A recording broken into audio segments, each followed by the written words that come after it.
ഇത് കോൺഫിഡൻസ് നമുക്ക് നമുക്ക് നമ്മളിലേക്ക് ആൾക്കാരെ ആകർഷിക്കാം. അതൊക്കെ ബിസിനസ്സുകാരുടെ ആയിട്ട് ചേർന്ന സാധനം. പിന്നെ നമ്മൾ കോൺഫിഡൻസ് നിലനിർത്തും. അതൊക്കെ ആയിട്ട് ബന്ധപ്പെട്ട ഇതിനകത്ത് പിന്നെ പല കല്ലുകളുണ്ട്. ഇതിന് ചക്ര എടുത്തു കഴിഞ്ഞാൽ സിട്രിനുണ്ട്, റെഡ് ജാസ്പർ, പിന്നെ ലാപ്പിസ്, അങ്ങനെ ഒത്തിരി കല്ലുകളുണ്ട്. സിട്രിന്, പൈറേറ്റ്, അങ്ങനെ പൈറേറ്റ് എന്നൊക്കെ പറഞ്ഞു കഴിഞ്ഞാൽ നമ്മളെ മണി ആകർഷിക്കുന്ന സാധനങ്ങളാണ്. അപ്പോൾ ഇതുമായിട്ട് ബന്ധപ്പെട്ട സാധനം ഇതൊക്കെ അപ്പം നോക്കിയപ്പോൾ ഇതിനെല്ലാം മാർക്കറ്റുണ്ട്. ഇതൊന്നും ആർക്കും അറിയത്തില്ല. ഇതുമായിട്ടൊക്കെ ഒന്ന് വിശ്വസിക്കുന്നവരാണ്. എനിക്ക് പേടി എന്താണെന്നറിയോ ഇങ്ങനെയുള്ള സാധനം വാങ്ങിക്കാനായിട്ട്. നമ്മൾ ഇങ്ങനൊരു സാധനം ഇട്ടുകൊണ്ട് പുറത്തേക്ക് ഇറങ്ങുമ്പോഴായിരിക്കും 100 രൂപയ്ക്ക് അപ്പുറത്തെ ആമസോണിൽ നിന്ന് വാങ്ങിച്ചുകൊണ്ട് ഒരാൾ വരുന്നത്. അപ്പൊ ഇതിനെ എങ്ങനെയാ അതും ഇതുപോലെ തന്നെ ഞാൻ ഇതുപോലെ സർട്ടിഫൈ ചെയ്ത സാധനം കൊടുക്കത്തുള്ളൂ.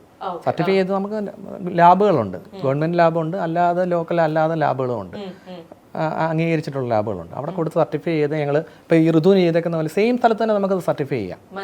അപ്പോൾ അവർക്ക് ആ വിശ്വാസത കിട്ടും. നല്ല സാധനങ്ങൾ നമുക്ക് കൊടുക്കാം. ഇതൊക്കെ സെമി പ്രഷ്യസ് സാധനങ്ങളാണ്.